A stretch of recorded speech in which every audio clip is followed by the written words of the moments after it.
बिस्मिल्लाहिर्रहमानिर्रहीम, अस्सलामु अलैकुम। आप देख रहे हैं face to face with Mohammad Akbar Bajwa. 9 मई के वाकयात को लेके एक जॉइंट इन्वेस्टिगेशन टीम बनाई गई थी। उस JIT ने अपनी रिपोर्ट में जिम्मेदार करार दिया है तहरीक इंसाफ की टॉप लीडरशिप को, बहुत से कारकुनान को और स्पेशली चेयरमैन तहरीक इंसाफ इमरान खान को मास्टरमाइंड करार दिया है कि 9 मई के रोज़ जब गिरफ्तारी हुई थी इमरान खान की इस्लामाबाद हाई कोर्ट के अहाते से, उसके बाद जो प्रोटेस्ट हुए और वो मुतशद्दद हो गए और उनमें से आर्मी की इंस्टॉलेशंस पर जो हमले हुए उसमें पाकिस्तान तहरीक इंसाफ ने उसको बाकायदा मास्टरमाइंड किया था और ये सब प्लान इमरान खान ने बनाया था। ये JIT इस नतीजे पे पहुंची। ये JIT को लीड कर रहे थे एक DIG साहब इमरान केशवर साहब। कुछ इंटरेस्टिंग चीज़ें हैं इसके अंदर, बड़ी मज़ेदार चीज़ें, वो मैं आपके साथ शेयर करता हूँ। एक तो एक आ गया कि PTI ने पब्लिक पावर को यूज़ किया अपने मजमूम मकासद हासिल करने के लिए, ताकि टॉप मिलिट्री ऑफिसर्स को, वफाकी और सूबाई हुकूमतों को वो फोर्स कर सकें इस्तीफे देने के लिए। जानने की कोशिश करेंगे कि किस तनाजुर के अंदर ये बात कर रहे हैं। मतलब इस्तीफ़ा सूबाई हुकूमत का तो दे चुकी थी तहरीक इंसाफ खुद ही, और उसके अलावा मतलब टॉप मिलिट्री ऑफिशियल्स को इस तरह से किस तरह से फोर्स किया जा सकता है इस्तीफे देने के लिए। और उसके अलावा एक और काम बड़ा ज़बरदस्त जो JIT ने किया है, वो अपने मैंडेट से निकल के ये 9 मई की तहकीकात कर रहे थे। उन्होंने साइफर को एक फेक स्टोरी करार दे दिया। JIT को लीड करने वाले जो DIG साहब हैं, उन्होंने शायद नेशनल सिक्योरिटी काउंसिल की 2 मीटिंग्स के अलामिया नहीं देखे। अलबत्ता ये उन्होंने अपने मैंडेट के अंडर समझा और उन्होंने साइफर को भी एक फेक स्टोरी बना दी और कहा कि ये इस्तेमाल की गई तहरीक इंसाफ की तरफ से फेक स्टोरी साइफर की, ताकि उस वक्त के army chief general Qamar Javed Bajwa को बदनाम किया जाए और लोगों को भड़काया जाए आर्म्ड फोर्सेस के खिलाफ, और इस तरह से मुल्क की सिक्योरिटी को खतरे में डाला गया। 9 मई के वाकयात की जो प्लानिंग की गई उसके बाद, और फिर ये भी कहा गया कि जियो फेंसिंग हुई। उस जियो फेंसिंग के अंदर जो लीडर्स हैं उनके नाम जो उन्होंने दिए, डॉक्टर यास्मीन राशिद, हमाद अजहर, महमूद रशीद, एजाज चौधरी, मियाँ असलम इकबाल और मुराद रास, ये लोग जो हैं ये आर्म्ड वर्कर्स के साथ, जो मुतशद्दद वर्कर्स थे और जो बाकायदा आर्म्ड थे, उनके साथ राब्ते में थे जियो फेंसिंग के थ्रू। और इनका जो CDR है, कॉल डेटा रिकॉर्ड है, उसके थ्रू हमें ये पता चला है। अच्छा, इनमें से तकरीबन सारे जेल्स में एक मुराद रास साहब हैं जिनको JIT खुद ये कह रही है कि ये बाकायदा प्लानर्स के अंदर शामिल हैं। इन्होंने हमले करवाए। मुराद रास साहब प्रेस कॉन्फ्रेंस करके सब मामले से बरी ज़िम्मा हो गए हैं। सिर्फ हमाद अजहर साहब हैं या मियाँ असलम इकबाल साहब हैं जो भी गिरफ्तार नहीं हुए, बाकी जो रहनुमा है वो तमाम के तमाम जेल के अंदर हैं और कारकुनान को भी इसके अंदर इंडाइट किया गया, फर्द जुर्म कह लें आयद की गई है। उस तरह से तो कोई ऐसा कानूनी हैसियत नहीं है JIT की, बट स्टिल एक अदालत की कंजम्पशन के लिए अदालत उसको क्या उसमें से यूज़ करती है, क्या मूड नज़र आएगा आगे, चालान्स भी आगे जमा होने हैं।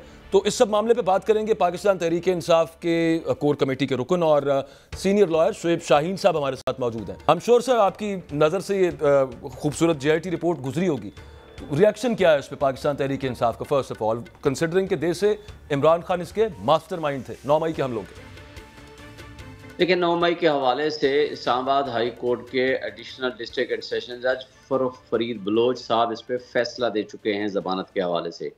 ये तमाम रिकॉर्ड यहाँ, वीडियोस, ऑडियोस, उनकी गुफ्तगू सारी की सारी यहाँ पेश की गई थी और उसको कंसीडर करने के बाद एडिशनल डिस्ट्रिक्ट एंड सेशन जज ने उसके ऊपर फैसला दिया और वो फैसला बड़ा सेल्फ एक्सप्लेनेटरी है। उसमें उन्होंने कहा है कि जो शख्स जेल में चला जाए, जो शख्स उस दिन अंडर द कस्टडी था नैब के, उसके बाद किए जाने वाले तमाम इक़दामात में उसका कोई ताल्लुक़ वास्ता नहीं है।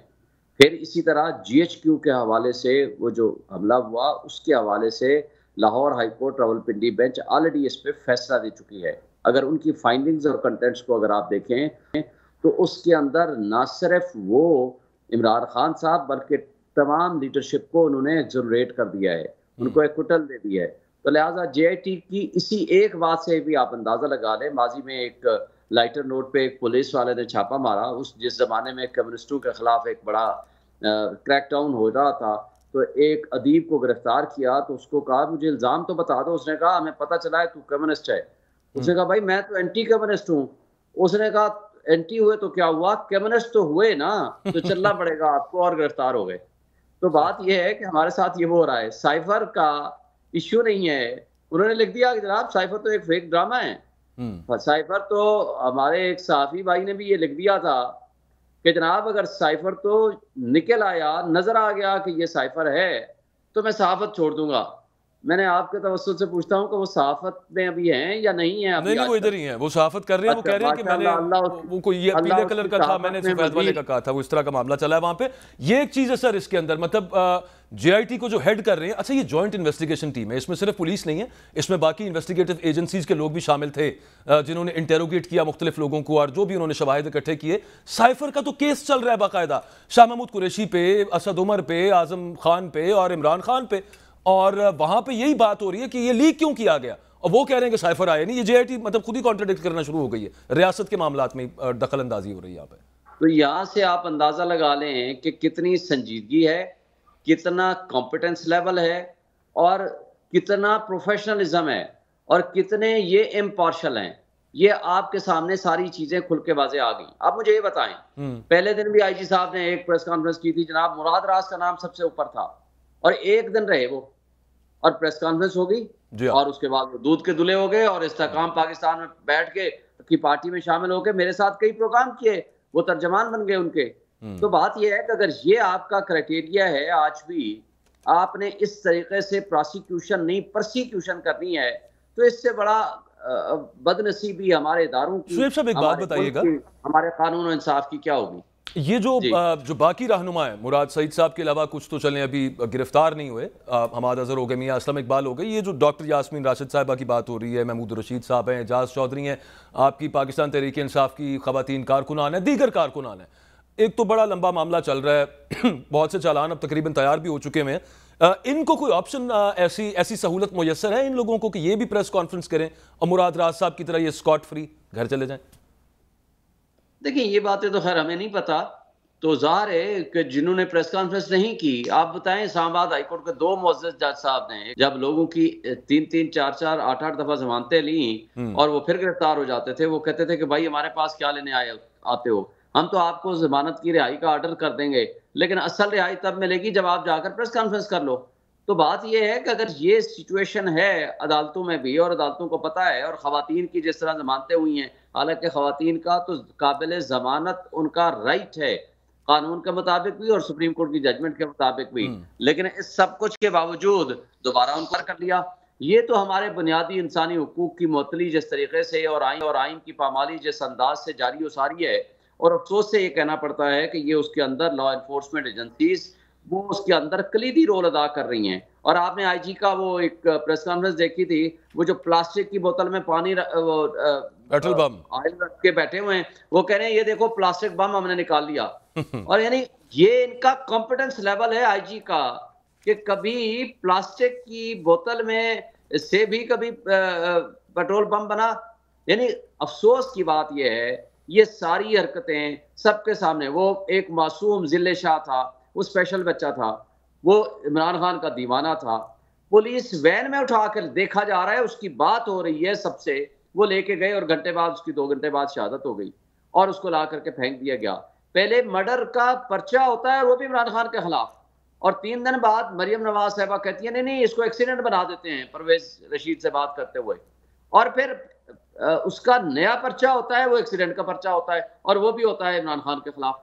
ये तो इनकी हालत है कि कोई इनसे पूछे कि अगर ये आप इस तरीके से इदारों को चला रहे हैं, अल्लाह माफ़ करे, आज देखें ईद मिलादुन्नबी के दिन जो कुछ हो रहा है, हमारे हंगू में हुआ या मस्तूंग में हुआ, हमारे मुसलमान भाई शहीद हुए हैं, ये वो बताइएगा, काम कौन करेगा? बिल्कुल ठीक आप फरमा रहे हैं शुएब साहब, फारूक हबीब साहब भी गिरफ्तार हुए हैं, पता है अभी तक कहाँ पे हैं, क्या मामला है? जी सर, फरोख हबीब साहब और उनके रिश्तेदार और भाइयों को गिरफ्तार किया।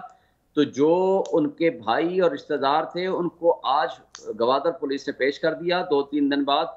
लेकिन फरोख हबीब साहब का आज एडमिट किया है जान अचकज़ई ने दान की रिपोर्ट के मुताबिक, लेकिन अभी तक किसी अदालत में पेश नहीं किया। लिहाजा अभी तक उनकी किडनैप और एब्डक्शन बाकी है। बहरहाल आप देखते हैं ये बड़ी देखिए ना, अजीब सी बात ये होती है कि पुलिस अगर ये खुद कन्फेस कर ले कि एक बंदा हमने अरेस्ट किया, 24 घंटे के अंदर उन्होंने पेश करना है in any court of law, वो नहीं किया तो फिर मतलब अपने खुद ही वो एतराफ़ जुर्म कर रहे हैं कि हम तौहीन अदालत भी कर रहे हैं, तौहीन कानून व आइन भी कर रहे हैं।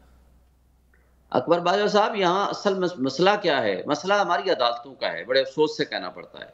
जब तक ऐसे लोगों को सजा नहीं देंगे, जब इनको इबरत का निशान नहीं बनाएंगे, तो ये जो लॉलेसनेस है, जो कानून के मुताबिक कार्रवाई नहीं हो रही, जो लोगों की चादर चारदीवारी की पामाल हो रही है, हम्म। जिस तरह वो अम्मार फारूक बेचारे मासूम को शहीद किया गया और जिस अंदाज से लोगों को ज़बरदस्ती उठाया जा रहा है और उसके बाद उनको वापस आप इमरान रियाज की मिसाल देख लें, 150 दिन बाद आया है, वो इस वक्त किस हालत में है। मैं उधर लेकिन ही आने चलो लगा अल्लाह, था। मैं वही लेकिन आपसे ये कहना चाह रहा था, आप अदालतों की बात कर रहे थे, वो हमने देखा कि हायर कोर्ट्स ने उसमें, क्योंकि सबसे पहला फोरम तो वो है, हेबियस कॉर्पस की रिट थी, वो ठीक है, वो होता है कि हो गई, बंदा बाजियाब हो गया, वो खत्म हो जाती है, उसके बाद अगली परसुएंस उसके बाद होती है। लेकिन चलें, मैं सिर्फ यहाँ पे ये बात करता हूँ कि उधर से भी मतलब कुछ ज़्यादा उम्मीद नज़र नहीं आती, कुछ समझ नहीं आता मामला। होना होता तो पहले हायर कोर्ट्स उस तरह के एक्शन ले लेती। लेकिन हमारे जो नए चीफ जस्टिस साहब हैं, जस्टिस काजी फायज ईसा साहब, मिसिंग पर्सनस के हवाले से वो जब बलूचिस्तान हाई कोर्ट के चीफ जस्टिस होते थे, वो हर हफ्ते एक हेयरिंग लाजमी रखते होते थे मिसिंग पर्सनस के ऊपर। उनकी जजमेंट्स मौजूद हैं जो बलोच नेशनलिस्ट्स के हवाले से हैं, सहाफ़ियों के हवाले से उनके बहुत सारे रिमार्क्स के आज़ादी सहाफ़त के हवाले से, बल्कि एक दो सहाफ़ी एक आधी रात के लिए वो कहीं गायब हुए थे, वो अगले दिन उनके घर भी गए थे। तो यहां पे आपको कोई उम्मीद है, खासतौर पे इमरान रियाज के केस में और बाकी लोग जो मिसिंग हुए हैं आपकी पार्टी के, कि चीफ जस्टिस साहब उस पर एक्शन लेंगे या लें, या आप उनसे कोई इस्तदा करना चाहें? मेरा ख्याल है कि हम सोच रहे हैं कि इस पे पिटीशन फाइल करें बाकायदा और उनको कहें कि आप इस पे एक्शन लें। इसलिए कि देखें, बुनियादी हुकूक किसी भी मुल्क का, किसी भी जगह का, किसी भी शहरी का ये बुनियादी हक होता है और वो बुनियादी इंसानी हुकूक से जिसको वायलेट कर दिया जाए और उसको उसका ये नहीं पता हो कि किस कानून के तहत उसको उठाया हुआ है और कहाँ पेश किया जाएगा, और वो रियासत के इदारों के ज़रिए अगर हो या किसी के भी ज़रिए हो, ये सबसे बड़ा जुर्म दुनिया का तस्वुर किया जाता है। जो दहशतगर्द होते हैं, इवन जंगी मुजरिम होते हैं, उनके भी हुकूक होते हैं, सामने है, जी। उसके भी हुकूक हैं। क्योंकि बुनियादी हुकूक या इंसानी हुकूक, आपने यूनाइटेड नेशंस के चार्टर के आप सिग्नेटरी हैं, वहाँ के ज़रिए या अपने आइन के ज़रिए आपने वो ड्राइव किए हुए हैं। लेकिन उनको जब आप वायलेट करते हैं तो ये सबसे बड़ा जुर्म होता है और सुप्रीम कोर्ट के चीफ जस्टिस से हम बजा तौर पर तवक्को रखते हैं। और मैंने बल्कि कल जो कोर्ट में केस था परसों, उस वक्त भी मैंने बात की और उनको रिक्वेस्ट की कि जनाब आप इस फैज़ाबाद धरना केस के ऊपर अमल दरामद कराएं, हम ये चाहते हैं। क्योंकि अगर उस पर अमल दरामद हो गया तो मैं समझता हूं कि एक तारीख का संग मील और नया रुख नहीं आएगा। शुएब साहब, मैं वैसे अगला इसी तरफ आ रहा था। इंटरेस्टिंगली, आपने जो रिव्यू पिटिशन की थी वो वापस क्यों ले रहे हैं फिर, अगर अमल दरामद उस पर करवाना है? बल्कि चीफ जस्टिस साहब ने तो कहा है कि ये जो ये भी यहाँ पे लिखें अगर आप वापस लेना चाहते हैं, इतनी आप हिचकिचाहट का शिकार क्यों हैं।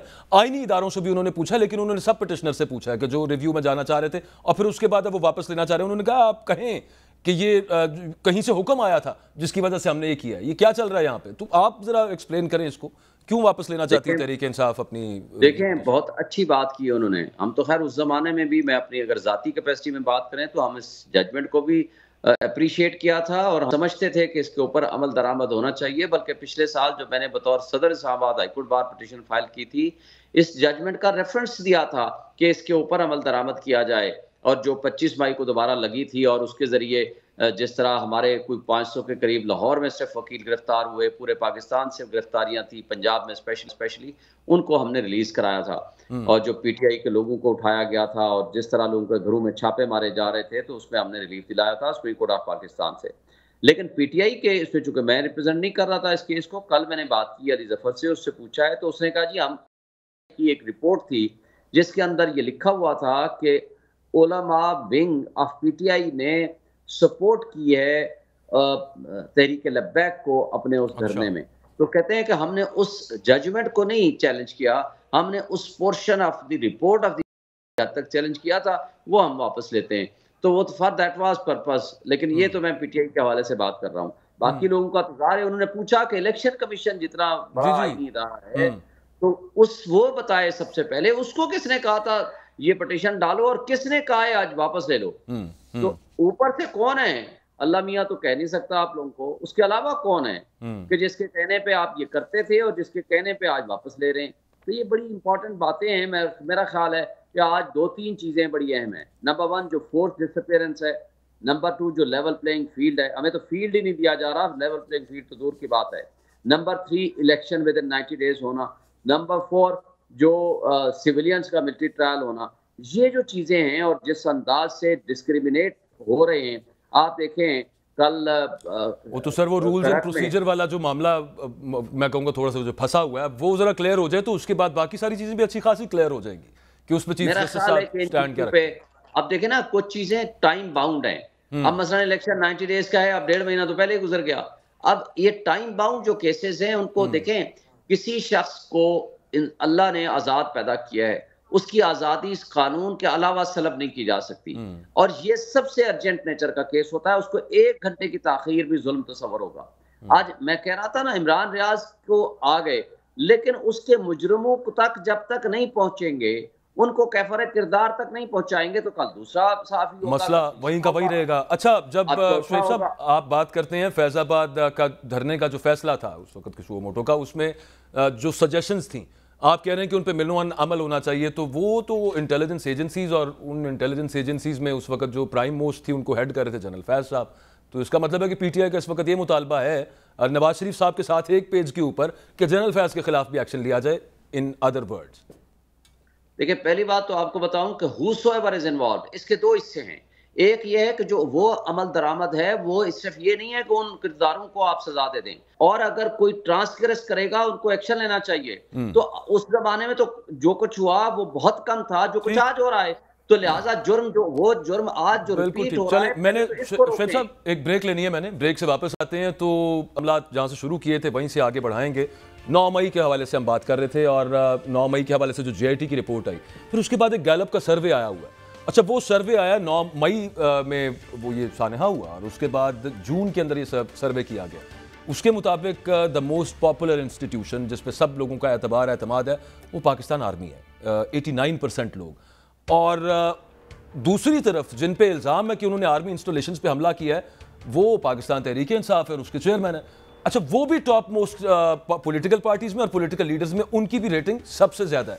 ये दो चीज़ें मुतजाद सी हैं। किस तरह से ये मामला चल रहा है, ब्रेक से वापस आते हैं।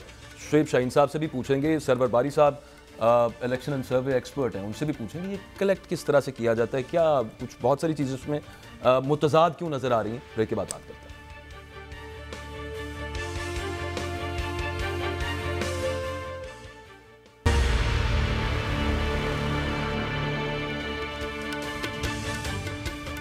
गैलप का जो नया सर्वे आया 1-2 रोज़ पहले, 3500 लोगों पे मुश्तमिल है जो सैंपल साइज़ है, और उसमें इमरान खान सबसे पॉपुलर लीडर है। पाकिस्तान तहरीक इंसाफ पे सबसे ज़्यादा एतमाद है लोगों को, और उसके अलावा गवर्नेंस के इंडिकेटर्स के हवाले से भी बात की जाए तो पीटीआई की जो गवर्नमेंट है उसने सबसे ज़्यादा रेटिंग हासिल की है सब मामले के अंदर। वोटर्स के हवाले से बात की जाए कि वोटर किसको ज़्यादा वोट करेंगे, तो जो पीएमएलएन और पीटीआई का जो डिफरेंस है वो डबल है, यानी कि पीटीआई को 2 गुना ज्यादा वोट मिल सकते हैं सर्वे के मुताबिक। अब यहां पे बात ये है, सरवर बारी साहब हमारे साथ मौजूद हैं, इलेक्शन एक्सपर्ट हैं।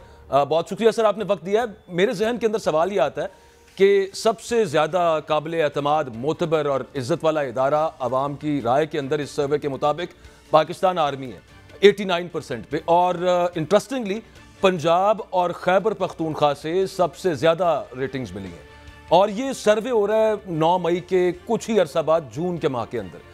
तो ये दो चीजें आपस में मेल नहीं खाती, कुछ समझ नहीं आती। ये पीटीआई को किधर इतनी रेटिंग दे दी गई है सर्वे के अंदर? ऑब्वियसली तमाम कौम पाक फौज के साथ तो खड़ी हुई है ये, लेकिन दूसरी तरफ ये कहा जाता है कि पीटीआई तो उनके अगेंस्ट है। ये कुछ चीजें ऐड अप नहीं हो रही है, ये क्या मामला हो सकता है सर? देखिए, डिपेंड करता है कि हम जो मुख्तलिफ सवालात हैं उनको आपस में मिलाकर जब देखते हैं तो आपकी बात बिल्कुल सही है कि मुतज़ाद राय बज़ाहिर सामने आ रही है। चूँकि क्वालिटेटिव डेटा हमारे पास नहीं है, सिंपल सवाल पूछा गया है कि जी पाकिस्तान के जो अदारे हैं 8 या 10 उसमें से आप रेटिंग करें, तो ज़ाहिर है वो रेटिंग जब लोग करेंगे तो पाकिस्तान की आर्मी सबसे ऊपर आएगी। और ये आज नहीं है, जो पिछली 3-4 दहाइयों में हम सर्वे करते रहे हैं वहां पर भी पाकिस्तान आर्मी टॉप पे रही है। और इसलिए मुझे कोई ऐसी अनहोनी बात नहीं लग रही। ये बहुत ज़्यादा जो एतमाद है पाकिस्तानी अवाम का, वो आप किसी भी दुनिया के और सर्वे भी करेंगे तो जो उन मुल्कों की आर्मी है उसके ऊपर ज़्यादा एतबार है। लेकिन असल बात पॉलिटिक्स है। अगर आप पॉलिटिकल हवाले से देखें तो वो वाज़े तौर पर जो जून में उन्होंने ओपिनियन पोल किया है, और उससे पहले जो हमारे अपने भी ओपिनियन पोल होते रहे हैं, या और भी कुछ एक दो अदारे हैं, पॉलिस्टर्स हैं, उन्होंने भी किए हैं। तो मजमूई तौर पर ये नज़र आता है कि अगर हम एवरेज भी निकालें तो पीटीआई और इमरान खान साहब की जो पॉपुलैरिटी है वो बाकी तमाम पार्टियों से ज़्यादा है, अगर मजमूई तौर पर भी निकाली जाए। तो इसी तरह अगर आप मार्च वाला सर्वे देखें गैलप का, तो उसमें तकरीबन 36% जो पीपल्स पार्टी और पीएमएलएन की, और 67% पीटीआई की पॉपुलैरिटी है, या इमरान खान की, या नवाज शरीफ और जरदारी साहब की कंबाइंड 36% है। तो मैं समझता हूँ कि ये कुछ ऐसी अचंभे की बात नहीं है। लोग समझते हैं कि पाकिस्तान आर्मी होनी चाहिए। जब हम पाकिस्तान आर्मी की एज ए इंस्टीट्यूशन बात करते हैं तो जाहिर है लोगों की एक रिश्ता है। अच्छा, ये एक छोटा मोटा, आप तो बाकायदा एक साइंटिफिक सर्वे करते हैं बारी साहब, हम जो टीवी के लिए सर्वे करते हैं, हमने कल परसों एक सर्वे रिकॉर्ड किया और उन इलाकों में किया लाहौर के जहां जो पाकिस्तान मुस्लिम लीग नवाज का गढ़ है, जहां पे आज तक उनके अलावा कोई जीता नहीं है। तो वो संडे को खैर हम उसको ऑन एयर भी करेंगे और वो लोग उसका रिजल्ट देख भी लेंगे। वो हैरान कुन रिजल्ट है कि वहां पे पाकिस्तान तहरीक इंसाफ का वोटर आपको नजर आता है, तो that reflects in this survey also. लेकिन एक उसमें मेरा आपसे सवाल ये है कि हमारे जो इस वक्त निगरान वजीर आजम साहब हैं, वो ये कहते हैं कि इमरान खान की लड़ाई रियासत के साथ है, एक चीज। दूसरी चीज ये कि जो साबिक वजीर दाखिला थे राना सनाउल्लाह, वो कहते हैं कि जी 9 मई के जो मुल्जिमान हैं उनको हम इलेक्शन में हिस्सा नहीं लेने देंगे। तो ये किस इस पॉपुलैरिटी का फिर हम क्या समझे, कोई फायदा नहीं होगा यहाँ पे, एक सवाल। और दूसरा जो आपसे सवाल है वो ये है कि ये निगरान वजीर आजम है और ये पॉलिसी स्टेटमेंट्स देते हैं, इस तरह की स्टेटमेंट्स देते हैं कि जनाब तहरीक इंसाफ और पीटीआई के चेयरमैन के बगैर भी फ्री एंड फेयर इलेक्शंस हो सकते हैं, हम मुल्क को आगे ले जाएंगे, हम मुल्क को ये बना देंगे। फिर इम्पार्शियलिटी खत्म हो जाती है ना उसमें से। तो इस पर क्या कहेंगे आप? देखिए, पहली बात तो यह है कि निगरान हुकूमत का बुनियादी किरदार जो है वो सिर्फ इलेक्शन कमीशन की मदद करना है, गैर जानबदार आज़ादाना तरीके से, कि वो इलेक्शन कमीशन की जो जिम्मेदारी है under article 218 of the constitution के जी ऑनेस्टली, जस्टली, फेयरली, फ्रीली और इंडिपेंडेंट इलेक्शंस का इनेकाद करना इलेक्शन कमीशन की जिम्मेदारी, और निगरान हुकूमत का रोल सिर्फ और सिर्फ जो है वो इलेक्शन कमीशन की मदद करना है। इसलिए जो काकड़ साहब काफ़ी दिनों से जो बयानात दे रहे हैं, या उनके जो बाकी मिनिस्टर्स हैं, मेरा ख्याल उनको ये बयानात नहीं देने चाहिए। उसकी वजह से पाकिस्तान के इंतखाबात की जो क्रेडिबिलिटी है वो बहुत क्वेश्चनेबल हो जाएगी। और हम देख रहे हैं कि यूरोपियन यूनियन के जो मुबस्सर थे, चीफ मुबस्सर थे 2018 में, उन्होंने पाकिस्तानी सहाफ़ियों से बात करते हुए कहा था कि अगर इसी तरह के इलेक्शन है तो फिर शायद हम अपना मिशन ना भेजें, जैसे वो अभी बांग्लादेश भी नहीं भेजा। अच्छा बारी साहब, जो रियासत का उन्होंने साथ, मैंने आपसे पूछा था, उन्होंने कहा कि इमरान खान की रियासत के साथ लड़ाई है। आपकी नजर में रियासत की क्या तारीफ है? इसके बाद शुएब साहब मैं आपकी तरफ आता हूं। देखिए, रियासत जो है पॉलिटिकल साइंस में जो स्टेट है उसके जो पिलर्स हैं वो जुडिशरी है, वो एग्जेक्टिव है और पार्लियामेंट है। इसमें कहीं भी फौज का जिक्र नहीं है। तो इसलिए इमरान खान की या पीटीआई की लड़ाई या नवाज शरीफ की माजी में लड़ाई कभी भी रियासत के साथ नहीं रही। एक दफा वाकया है जब सुप्रीम कोर्ट पर चढ़ाई की गई थी, एक पार्टी ने की थी, लेकिन अभी तक हम देखते हैं कि इवन भुट्टो साहब फांसी चढ़ गए, लेकिन उन्होंने सुप्रीम कोर्ट या पाकिस्तान की जो स्टेट है उसके बारे में कभी भी नेगेटिव बयान नहीं दिया। ना ही हमें कोई ऐसा बयान नजर आता है खान साहब की तरफ से या किसी और जरदारी या बिलावल की तरफ से। तो मेरा नहीं ख्याल पाकिस्तान के सियासतदानों की लड़ाई जो है वो बुनियादी तौर पर रियासत के खिलाफ है। पाकिस्तान के सियासतदानों की लड़ाई बुनियादी तौर पर एक उसकी हेजमनी के खिलाफ है, और वो आइन और कानून जो काजी ईसा साहब का फैसला भी है फैजाबाद धरने के ऊपर, बिल्कुल बिल्कुल, वहां पर भी उन्होंने बहुत वाज़ेह तौर पर बेसिकली तो शायद वो आने वाले वक्त का वो पता दे रहे हैं कि आगे मामला क्या बनने जा रहे हैं या बन सकते हैं। शुएब शाहीन साहब, एक तरफ आपकी जमात की पॉपुलैरिटी सबसे ज़्यादा है, पीटीआई चेयरमैन की पॉपुलैरिटी सबसे ज़्यादा है, और दूसरी तरफ चूंकि ये 9 मई के बाद हुआ सर्वे, उसके बावजूद ये सब कुछ है। बट दूसरी तरफ ये है कि वो कह रहे हैं कि रियासत के साथ, जिसको डिफाइन किया है सरवर बारी साहब ने कि हेजमनी के खिलाफ लड़ाई है, तो वो इमरान खान साहब की मुखालिफत है। और राना सनाउल्लाह साहब कह रहे हैं कि जनाब जो 9 मई के मुल्ज़िमान हैं उन्हें इलेक्शन में हमने हिस्सा नहीं लेने देना किसी को भी। तो ये फिर फायदा ना हुआ फिर इस पॉपुलैरिटी का, क्या समझे हम? पहली बात तो ये है कि ये जो मौजूदा केयर टेकर बैठे हुए हैं, खा वो मोहसिन नकवी की शक्ल में हूँ या वो काकड़ साहब की शक्ल में हूँ, ये बी टीम है नून की, सही। और या नुमाइंदे के तौर पर बैठे हुए हैं, इनका और कोई काम नहीं है। और हम कोई आप तकरीर उठा लें इमरान खान की, वो कहता है मेरे से भी ज़्यादा इम्पोर्टेंट इस वक्त मुल्क को फ़ौज की ज़रूरत है और स्ट्रॉन्ग फ़ौज की ज़रूरत है। लेकिन बात ये है कि एस्टेब्लिशमेंट को सियासत से दूर रहना चाहिए, अपने आईनी हदूद में रहकर काम करना चाहिए, ये उनका मुतालबा है। तीसरी बात आप देखें, राना सनाउल्लाह क्या इलेक्शन कमिश्नर हैं, इलेक्शन कमीशन ऑफ पाकिस्तान है, सुप्रीम कोर्ट है या हाई कोर्ट है? सेटल्ड लॉ ये है, अब उनके जो लीडर नवाज शरीफ साहब हैं, वो इश्तिहारी मुजरिम हैं इस वक्त। या तो एक कानून बना दें कि जिसके खिलाफ भी कोई एफआईआर होगी, तो वो इलेक्शन में हिस्सा नहीं लेगा। Until and unless conviction ना हो, he is presumed to be innocent, whosoever may be. तो उसको राना सनाउल्लाह साहब का कहना कि हमने इसको पाबंदी लगा देनी है, तो that is on the face of it illegal and unlawful. और इससे नजर आता है कि इनका झुकाव किस तरफ है। तो इससे ये भी तो साहब हो सकता है ना कि शोएब साहब आगे जब इलेक्शंस होने हैं, अभी तो खैर डेट ही नहीं आई, वो तो सुना है हमने कि जनवरी के एंड में होंगे, लेकिन अगर वो डेट आ भी जाती तब तक कन्विक्शंस हो जाएं फिर? देखिए, जब कभी होगी तब होगी ना। इस वक्त तो उनके अपने लीडर कन्विक्टेड हैं, और अगर हमारे खिलाफ कन्विक्शन आएगी हम उसको अदालतों में चैलेंज करेंगे। ठीक। अगर जजेस भी इस, हमने तो इतराज़ात किए हुए हैं, जिस तरह की जजेस कंप्रोमाइज्ड हैं लोअर जुडिशरी के, और जिस तरह की लॉ एनफोर्समेंट एजेंसीज जिस अंदाज से आगे प्रोसीड कर रही हैं, ये पॉलिटिकल विक्टिमाइजेशन के अलावा कुछ भी नहीं है। हमें तो कानून का सामना नहीं है, कानून और उन इदारों के उन अशखास की मिसयूज ऑफ अथॉरिटी का सामना है ना। हमें तो कोई उससे कोई गरज ही नहीं है। हम तो कहते हैं रूल ऑफ लॉ हो, कानून की हुक्मरानी हो, कानून सबके लिए बराबर हो। अब हम आते हैं नवाज शरीफ साहब वाली स्टेटमेंट पे या उनके आने पे। अच्छा, मैं माजरत के साथ मैं जरा एक सरवर बारी साहब से एक सवाल लेना चाह रहा था। सरवर बारी साहब, जो पोल के ऊपर मैंने भी कोई बात करनी थी, पोल के ऊपर मैंने भी एक बात करनी थी। चलिए आप कर लीजिए। देखें, पोल थोड़ी सी एक कॉन्ट्रडिक्शन है इसके अंदर सियासी पार्टियों के दरमियान। मुझे बताएं, ये भी कॉन्ट्रडिक्टी है। तमाम गैलप सर्वे और पोल जो बताते हैं वो 70-80% पॉपुलैरिटी देते हैं इमरान खान को, ये डाउनग्रेड की गई। दूसरी बात, हम चले तसव्वुर कर लेते हैं इमरान खान और पीटीआई सबसे आगे है, इसमें तो कोई शक नहीं। तमाम आप सर्वे उठा लें, किसी जगह भी चले जाएं, ये बात दुरुस्त है। लेकिन जरा अजीब सी बात है, साद रिजवी साहब जो हैं वो नवाज शरीफ साहब से भी आगे हैं, लेकिन उनको वोट मिल रहे हैं 4%।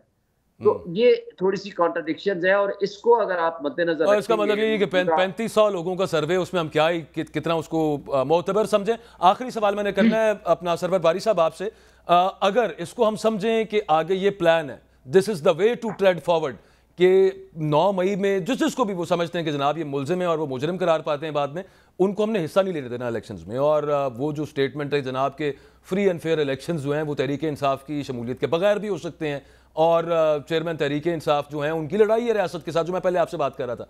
इस तरह के इलेक्शंस अगर हो जाएं तो आप क्या समझते हैं, ये जितने सर्वे हैं वो ठीक है, जो मर्जी पोर्ट्रे करते हैं, बाहर भी दुनिया सब कुछ देखती है, उससे सियासी इस्तेहकाम आ जाएगा अगर इस तरह के इलेक्शंस हुए कि जिसमें बेसिकली एसेंशियली पीटीआई ना शामिल हुई?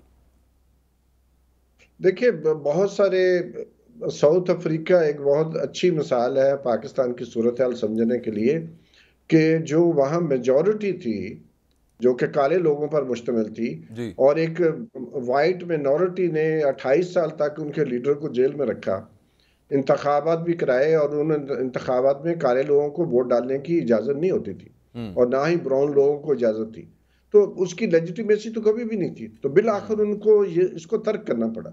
इसी तरह हम देखते हैं कि आप चाहे, जाहिर है नेल्सन मंडेला पर भी कोई इल्ज़ाम लगाकर उनको मुजरम साबित किया गया था, भुट्टो साहब पर भी इल्ज़ाम लगाकर उनको मुजरम साबित करके फांसी दी गई थी।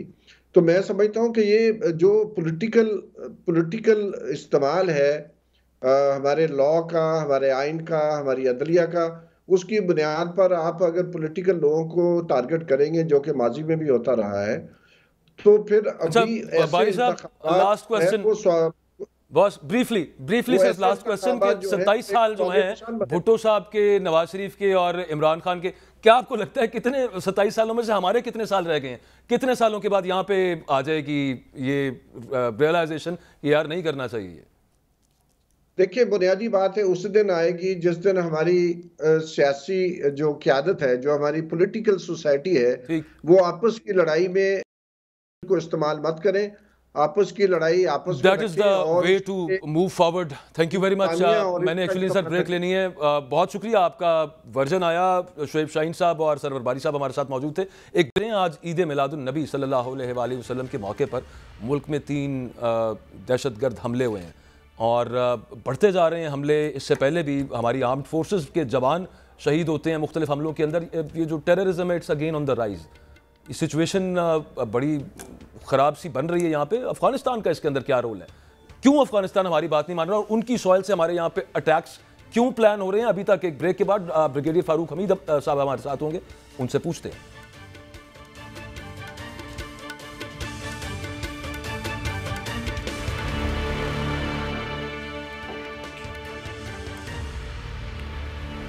पाकिस्तान में आज 3 जगहों पे, मस्तोंग में, हंगू में, पेशावर में टेररिस्ट अटैक्स हुए हैं और एक आधे की जिम्मेदारी सुनने में आ रहा है कि रॉ से रिलेटेड ग्रुप्स हैं, उन्होंने कबूल कर लिया। नॉनदलेस जो भी है, ये operate from across the border, यानी अफगानिस्तान वाली साइड से हो रहे हैं। ब्रिगेडियर फारूक हमीद साहब हमारे साथ हैं। Thank you for joining us sir.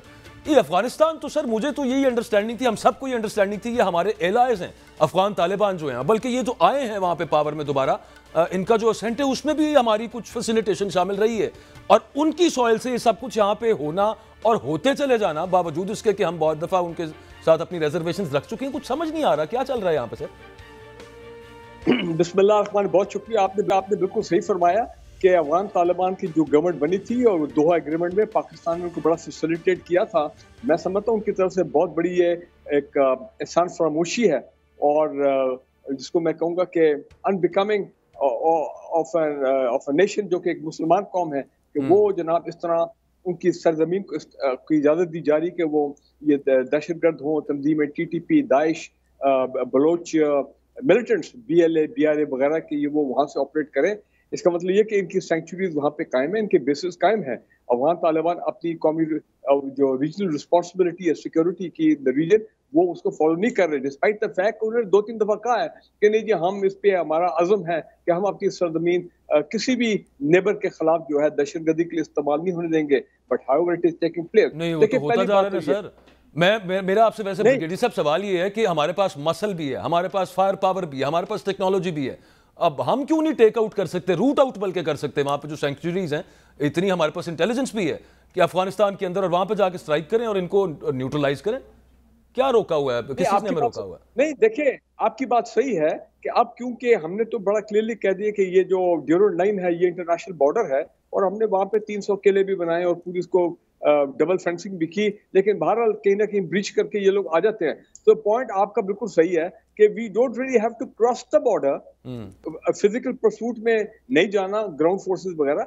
हमारे पास इतनी टेक्नोलॉजी है अल्हम्दुलिल्लाह, ड्रोन टेक्नोलॉजी है एयरफोर्स के पास कि staying well within Pakistan we can strike. जो और जारी बात है, we know exactly, we should be knowing exactly कि कहाँ पे ये TTP, BLA, BRA इन लोगों के दाइश के बेसिस है अलोंग द पाकिस्तान बॉर्डर।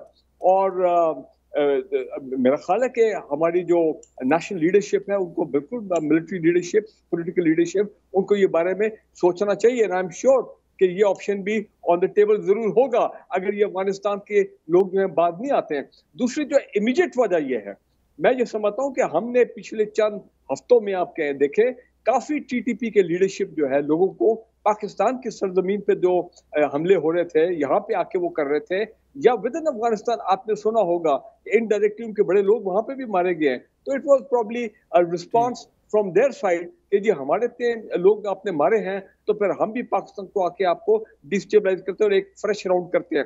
दूसरी वजह यह है, अफगान गवर्नमेंट क्यों इस वक्त परेशान, मुझे थोड़ी एक मिसट्रस्ट है between the government of Pakistan and the Afghan government, और वो ये है कि पिछले चंद हफ्तों से हुकूमत है Pakistan and obviously backed by the Pakistan military, ये जितने इलीगल काम हो रहे हैं अफगानिस्तान, जो डॉलर स्मगलिंग हो रही थी, आटा, चीनी, घी, फर्टिलाइजर, इनकी स्मगलिंग हो रही थी बड़े पैमाने पर, हमारी इकोनॉमी तबाह हो रही थी और वो लोग मजे कर रहे थे।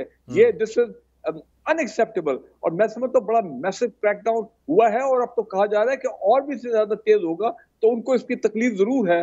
They probably feeling the pinch of the, ये जो कुछ हम पाकिस्तान में यहाँ से कर रहे हैं, और ये हमारा राइट है, हमें करना चाहिए ये। और तीसरी बात ये देखें, वो CPAC जो है, वो CPAC को जो एंटी CPAC फोर्सेस हैं जो कि नहीं चाहते कि बलूचिस्तान में इकोनॉमिक टर्न अराउंड हो, जो नहीं चाहते कि अपना बलूचिस्तान में जो अब मिनरल डेवलपमेंट के ऊपर काफी इंटरनेशनल फोकस हो रहा है, रिकॉर्ड के वन एग्जांपल और भी होगा कि ये मामला बलूचिस्तान में इकोनॉमिकली टर्न अराउंड करे।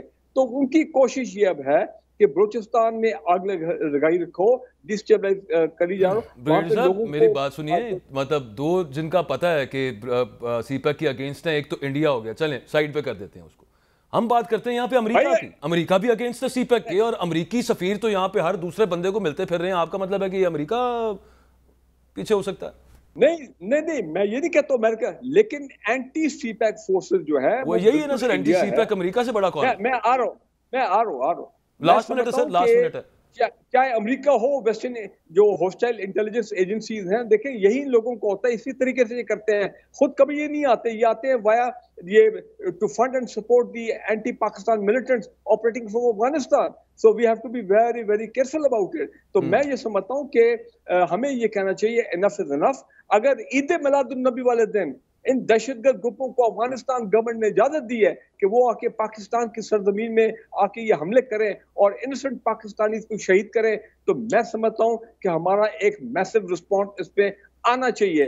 और इवन और इसमें अगर कोई किसी को तकलीफ भी होती है, प्रॉब्लम भी होता है कि जनाब आपने ये क्यों किया है, आपने दोस्त मुसलमान नेबर जो अपना मुल्क है उसमें आपने उनकी सैंक्चुरीज में पे हमला किया, ये जो मिलिटेंट ग्रुप है, we should do it for the sake of Pakistan, absolutely for security interest. Absolutely, बिल्कुल ठीक, बिल्कुल ठीक। Pakistan should strike back and with full might, इसमें कोई दूसरी राय नहीं है। बहुत शुक्रिया ब्रिगेडियर फारूक हमीद साहब हमारे साथ मौजूद। आज ईद मिलादुन नबी सल्लल्लाहु अलैहि वसल्लम के मौके पर ईद मिलादुन नबी के जुलूस पर खुदकुश हमला हो जाना, मस्जिदों के अंदर हमला होना, मुसलमानों को शहीद किया गया। कोई मुसलमान तो ये काम नहीं कर सकता। इस बात पे बड़ी क्लैरिटी होनी चाहिए और पता होना चाहिए तमाम पाकिस्तानियों को कि ये जिन लोगों ने ये काम किया, जो अपने आप को सो कॉल्ड मुस्लिम कह रहे हैं, वो हरगिज मुसलमान नहीं हो सकते। ऐसे मुबारक दिन पे मुसलमानों को जो शहीद कर रहे हैं, और अल्लाह ताला इनको जहन्नुम वासिल करे, आमीन। प्रोग्राम का वक्त खत्म हो गया, कल इंशाल्लाह आपसे मुलाकात होती है। अल्लाह हाफ़िज़।